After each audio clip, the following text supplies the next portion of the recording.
5 अनाथ बहनों का जादुई टमाटर घर।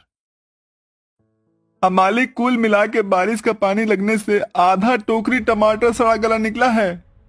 ये सुनकर टमाटर के खेत का कंजूस सेठ मक्खन चंद गुस्से से बड़बड़ाने लगता है। इस बारिश को भी इन्हीं दिनों होना था, जबकि अभी तो बरसात का मौसम भी नहीं है। कितने ताजे रसीले टमाटर उगे थे, उसमें से इतने बर्बाद हो गए। अबे ओ मुरली के बच्चे, देख क्या रहा है, ले जाकर इस टमाटर को फेंक दे कहीं।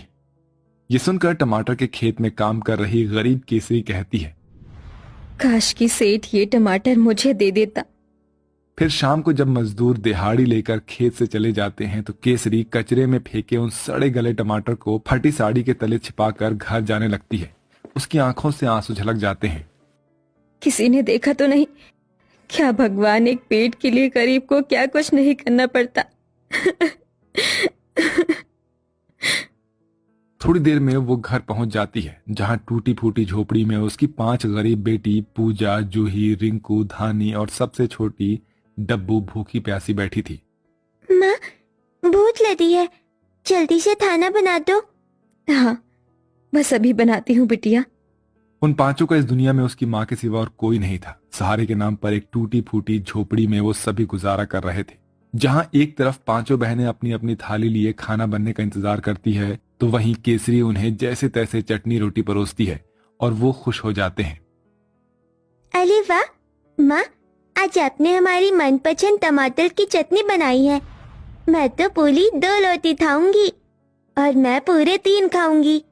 तभी डबडबाई आंखों से केसरी ने उन 5 को देखकर रोते हुए कहा, खा लो मेरी बच्चियों, पता नहीं कल मैं तुम सबको खाना बनाकर दे भी पाऊं या नहीं। ये सुनते ही सबसे बड़ी धानी ने कहा, माँ, तुम ऐसा क्यों बोलती हो? मेरा दिल बैठा जा रहा है। क्या तुम्हें कुछ हो गया है? तुझे कैसे बताऊं धानी कि तेरी माँ कैंसर की बीमारी से मर रही है। उस रात के बाद केसरी का कभी सवेरा नहीं हुआ। एक ही पलछिन में 5 गरीब बहनें अनाथ हो गई और 2 दिन गुजर गए। धानी दीदी, 2 दिन से हम सबने कुछ नहीं खाया, घर में भी कुछ भी नहीं खाने को। अब हम अनाथ बहनों को अपने पेट के लिए खुद ही कमाना पड़ेगा रिंकू। अब अपनी माँ की तरह 5 बेटियां भी टमाटर के खेत में जाकर काम करने लगती हैं। पर एक दिन उन्होंने सेठ को टमाटर में मिलावट करते देखा। ओहो, ये सारे टमाटर एकदम हरे कच्चे हैं, पर जैसे ही मैं इनमें इंजेक्शन डालूंगा ये एकदम लाल लाल दिखने लगेंगे और मुझे उनका अच्छा रेट मिलेगा। धानी दीदी, ये तो भोले भाले ग्राहकों के साथ धोखा होगा, इन्हें रोकना होगा। 5 सेठ के पास आती हैं। सेठ जी, ये आप ठीक नहीं कर रहे। इन टमाटर को खाकर गरीब की सेहत को कितना नुकसान होगा। इसे रोक दीजिए, वरना हम लोगों को जाकर बता देंगे। सेठ 5 पर बौखला जाता है। बित्ते भर की छोकरियों, तुम मुझे धमकी दे रही हो। एक तो मैंने तुम 5 अनाथ यतीम बहनों को काम दिया और तुम मुझसे ही बगावत कर रही हो। भलाई का तो जमाना ही नहीं रहा। चलो निकल जाओ यहाँ से। सेठ ने 5 को खेत से धक्का दे दिया और साथ ही अपनी अमीरी के दम पर औरों को भी उन्हें काम देने से मना कर दिया। ऐसे में 5 दाने दाने के लिए मोहताज हो गई। फिर एक रात बहुत भयंकर तूफान आया। बिजली जोर जोर से चमक रही थी, जिससे 5 डर कर उठ जाती हैं। धानी दीदी, पूजा दीदी, हमारी झोपड़ी तो हिल रही है। झोपड़ी किसी भी वक्त गिर सकती है, हमें यहाँ से निकलना होगा। 5 जैसे ही झोपड़ी से निकलती है, वो झोपड़ी तूफान से टूट जाती है और ताबड़तोड़ बारिश आ जाती है। वो सब भीगती रहती हैं, पर किसी ने भी उन अनाथ बहनों को अपने घर में सहारा नहीं दिया। वो भीगती भीगती जंगल की तरफ आ गई। जैसे तैसे रात गुजरती है, पर सवेरा होते ही 5 को भूख सताने लगती है। उन्होंने कई दिन से कुछ भी नहीं खाया था। वहां पास में एक नदी और दूसरी ओर कचरे का एक बड़ा ढेर था। दीदी, मुझे भूख लगी है, क्या खाऊं? जूही, भूख तो हमें भी लगी है डब्बू, पर हमारे पास कुछ नहीं है। तभी नन्ही सी डब्बू ने कचरे के बीच एक हरा भरा पौधा देखा, जिसमें एक बड़ा सा लाल टमाटर उगा था। डब्बू टमाटर तोड़कर ले आई। देखो दीदी, मुझको क्या मिला? टमाटर। चलो इसी में बांटकर खा लेते हैं, थोड़ी तो भूख मिट ही जाएगी। ला डब्बू, मैं इसे काटती हूँ। पूजा ने जैसे ही टमाटर को काटना चाहा, टमाटर रो पड़ा।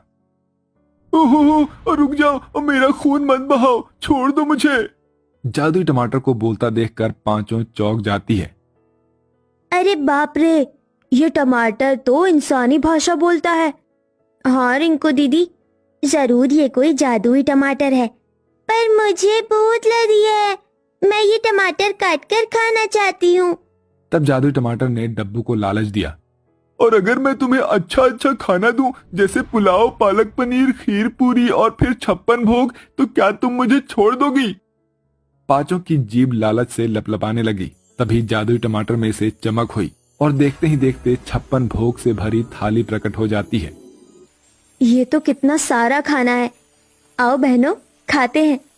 पांचों बहनें हबड़ हबड़ कर खाने लगती हैं और धानी ने आंसुओं से जादुई टमाटर का धन्यवाद दिया था। तुम्हारा बहुत बहुत शुक्रिया जादुई टमाटर, जो तुमने हमें खाना खिलाया। हम अनाथ बहनों का इस दुनिया में कोई अपना नहीं। एक माँ थी, वो भी मर गई। देखो तुम रो मत, तुम्हारे आंसू देखकर तो मैं भी भावुक हो गया। तुम मुझे बताओ, तुमको किस चीज की कमी है? तभी पूजा ने घर की इच्छा जताई। हमारे पास घर नहीं है, क्या तुम हमें घर दे सकते हो जादुई टमाटर? देखते ही देखते वो जादुई टमाटर उन गरीब अनाथ बहनों के लिए विशाल बड़े जादुई टमाटर के घर में बदल गया। आज से तुम पांचों मेरी जादुई टमाटर घर में रहना, मगर मैं दिन के समय साधारण टमाटर बन जाऊंगा, ताकि मैं किसी लालची की नजर में ना पड़ूं। ठीक है जादुई टमाटर। पांचों उस जादुई टमाटर के घर के अंदर चली जाती हैं, जो कि देखने में बहुत ही आलीशान था। कई दिन तक बेसहारा दर दर सड़कों पर भटकने के बाद उस रात पांचों मीठी नींद में सोई थी। दीदी उठो, धानी दीदी, पूजा दीदी, रिंकू दीदी, जूही दीदी उठो, दिन चढ़ने को है। जैसे ही पांचों बहनें सुबह बाहर आई, टमाटर घर नॉर्मल टमाटर में बदल गया। और तभी धानी ने चिंता जताई। हमारे पास रहने के लिए जादुई टमाटर घर है तो, मगर हमको खाना खुद से जुटाना होगा। मगर दीदी, उसकी क्या जरूरत है, हम खाना जादुई टमाटर घर से मांग लेंगे। नहीं जूही, भले हम अनाथ हैं, मगर भगवान ने हम पांचों को सही सलामत हाथ पैर दिए हैं। हम खुद से कमा कर खाएंगे, माँ की तरह। पर दीदी, हम करेंगे क्या? उन अनाथ बहनों की खुददारी देखकर जादुई टमाटर बहुत खुश हुआ और देखते ही देखते उसने जादू से लाल रसीले टमाटर की 5 भरी टोकरी निकाली। ये लो, मैं तुम्हें काम देता हूँ, तुम पांचों इन टमाटर को ले जाकर बाजार में बेच दो। पांचों बहनें टमाटर लेकर बेचने के लिए निकल जाती है और लुभावनी आवाज लगा लगा कर लोगों को बुलाने लगती हैं। टमाटर ले लो, टमाटर ताजे ताजे रसीले देसी टमाटर 20 रुपए किलो में। तभी ठेले पर से टमाटर खरीदती औरत की टोली उन अनाथ बहनों के पास चली आती है। अरे वाह, इन पांचों बहनों के टमाटर तो कितने बढ़िया और ताजा दिख रहे हैं, और दाम में भी सस्ते हैं। गुड़िया, 5 किलो टमाटर तोल देना। थोड़ी देर में पांचों के सारे टमाटर बिक जाते हैं और रात को वो घर चली आती हैं, जहां उनका टमाटर घर खड़ा था। दीदी, देखा आपने, हमारे टमाटर की तो लूट मच गई बाजार में। हाँ पूजा, ये भगवान की दया है। पांचों का जीवन मेहनत करके बीत रहा था। जादुई टमाटर घर उन्हें रोज टमाटर देता, जिसे वो बाजार में बेचती, जहां लोगों की भीड़ लगी रहती है, और बाकी दुकानदार के टमाटर और सब्जी धरे के धरे रह जाते हैं। सब मुंह देखते रह जाते हैं, और इसका असर ये हुआ कि बाजार वालों ने सेठ मक्खन चंद के टमाटर खरीदना बंद कर दिया। और जैसे ही सेठ को पांचों बहनों के टमाटर बेचने का पता चला, तो वो एक रात उन्हें ढूंढता हुआ उस जगह पर आ पहुंचा और उनका जादुई टमाटर घर देख लिया। अच्छा, तो इस जादुई टमाटर के घर के दम पर बन रही है ये अनाथ बहनें। अभी बताता हूं इन्हें जाकर। सेठ उनके टमाटर के घर में घुस आया और उन्हें धमकाने लगा। सेठ जी, आप यहाँ? हाँ मैं, कान खोल कर सुन लो पांचों। अगर कल से तुम बहनें मुझे बाजार में टमाटर बेचती हुई नजर आई, तो देख लेना तुम पांचों बचोगी नहीं, और ना ही तुम्हारा ये टमाटर का घर। पांचों चिंता में आ गई कि अब क्या किया जाए। सबकी आंखों से आंसू छलक आए थे। जादुई टमाटर घर, अब हम क्या करेंगे? यही टमाटर तो हमारे कमाने का जरिया है। अब तो ये आसरा भी छिन जाएगा। चिंता मत करो, मैं तुम्हें एक जादुई टमाटर दूंगा। तुम बस उस सेठ को खिला देना, और फिर देखना वो कैसे अपना सच खुद लोगों को आगे आकर बताता है। ये कहते हुए जादुई टमाटर घर ने उसे एक टमाटर दिया, और अगले दिन पांचों फिर से बाजार पहुंच गई। सेठ भी वहां आ धमका। इतना मना करने के बाद भी इन अनाथों ने दुकान लगाई है। आखिर ऐसा क्या अलग रसगुल्ले का स्वाद मिलता है ग्राहकों को इनके टमाटर में, जो इतना खरीद रहे हैं? खाकर देखता हूं। अरे ओ लड़की, जरा एक टमाटर तो दे। धानी ने वही टमाटर उसे दे दिया। ये लो सेठ जी, ये टमाटर सबसे मीठा है, खाकर देखो। जादुई टमाटर खाते ही सेठ ने मिलावट की बात भरे बाजार में कह डाली। अरे वाह, ये टमाटर तो अमृत से भी मीठे हैं। इतने लाल मीठे टमाटर तो मेरे खेत में इतना खाद मिलावट करने के बाद भी नहीं उगते। सुना भाइयों बहनों, इस सेठ हम लोगों को मिलावटी टमाटर खिलाता था। जूतों की माला लाओ, इसको पहनाओ अभी।